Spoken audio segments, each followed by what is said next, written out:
نعیم، یہ ان کا فرضی نام ہے، پشاور سے تعلق رکھتے ہیں۔ یہ HIV کے مریض ہیں۔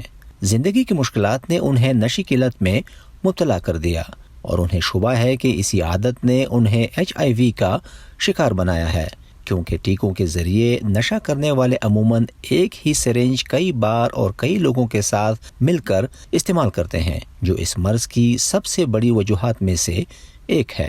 جب پتہ چلا تو میری صحت کمزور ہو گئی، پیٹ بھی خراب ہوتا تھا اور بیماریاں بھی لگتی تھی، اور اب میڈیسن گولیاں کھا رہا ہوں تو اس کے ساتھ کافی بہتر ہوں۔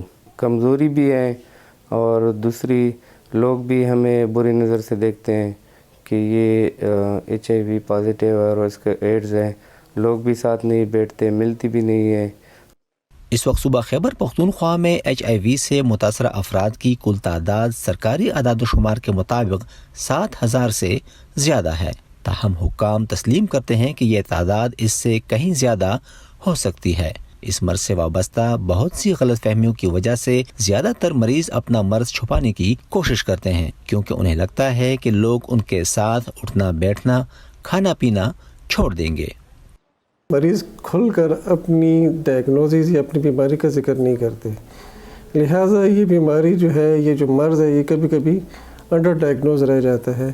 تو ڈاکٹرز کو بار بار مریض کو تشخیص کرنے کے لیے مختلف قسم کے سوالات کرنے پڑتے ہیں، ان سے بار بار پوچھنا بھی پڑتا جاتا۔ تو زیادہ تر یہ ہے جو ہمارے مریض جو ہے اپنی بیماری ذرا چھپا کر رکھتے ہیں، ذرا صحیح مکمل طور پہ بیان کرنے میں جھجک محسوس کرتے ہیں۔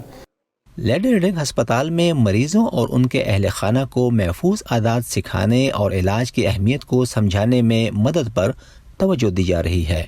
اس سلسلے میں مختلف کاؤنسلنگ سیشنز بھی ڈاکٹر اور مریض کے درمیان منعقد کیے جاتے ہیں، اور بعض اوقات میں تو پوری فیملی کے ساتھ کاؤنسلنگ سیشنز کیے جاتے ہیں تاکہ ان مریضوں کی اس بیماری کو روکا جائے۔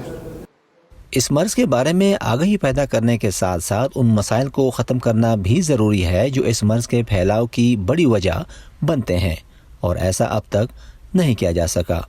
مثلاً ملک کے دیگر حصوں کی طرح صوبہ خیبر پختونخوا میں بھی استعمال شدہ سرنجیں اسپتالوں اور ڈسپنسریوں کے کچرے میں اس طرح پھینک دی جاتی ہیں کہ انہیں دوبارہ استعمال کیا جا سکے، اور انہیں صرف نشے کے عادی افراد ہی استعمال نہیں کرتے بلکہ انہیں دھو کر دوبارہ طبی استعمال کے لیے فروخت بھی کر دیا جاتا ہے۔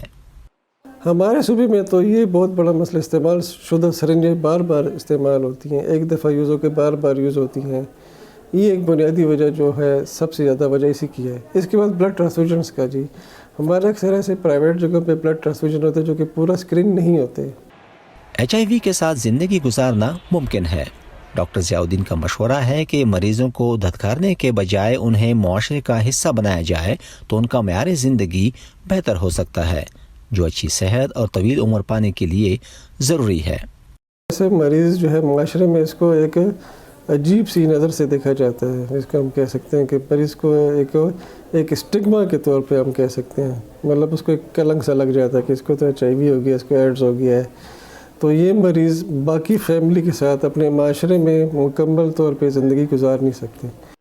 HIV کے علاج کے لیے خیبر پختونخوا کے کئی سرکاری ہسپتالوں میں مریضوں کا نہ صرف علاج کیا جا رہا ہے بلکہ انہیں وفاقی ایڈز کنٹرول بورڈ کی مدد سے مفت ادویات بھی فراہم کی جاتی ہیں، لیکن شرمندگی، غیر صحت مند عادات، شعور کی کمی اور سفر کرنے میں دقت جیسے بنیادی مسائل کے باعث ان سہولیات سے فائدہ اٹھانے والے مریضوں کی تعداد کم ہے۔